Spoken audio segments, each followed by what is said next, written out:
The remains of a missing soldier have come home 62 years later.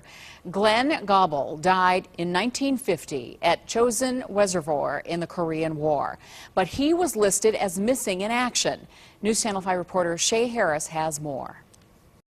It makes it great to know that he's finally coming home. Mentor resident Glenn Gobble finally has peace after 62 years of wondering what happened to his 17-year-old brother, Army Corporal Pryor Gobble.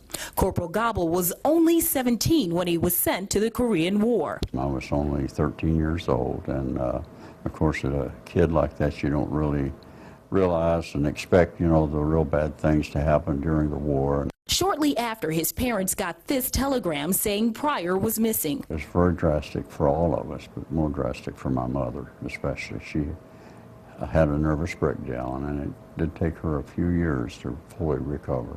We didn't really know, whether he was dead or whether he could be possibly in a concentration camp someplace.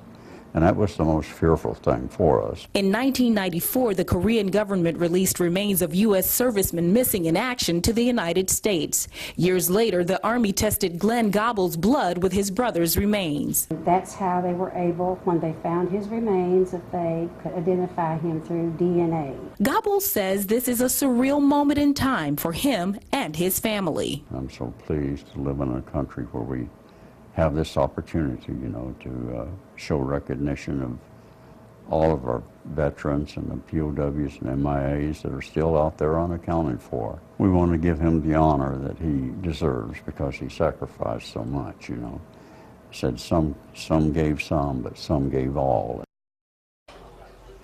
Now, our funeral service is going to be held for Gobble in Mentor on Wednesday. And in lieu of flowers, his family is asking that you send donations to the Chester Christian Assembly Church there in Mentor. On your side, News Channel 5's Shay Harris.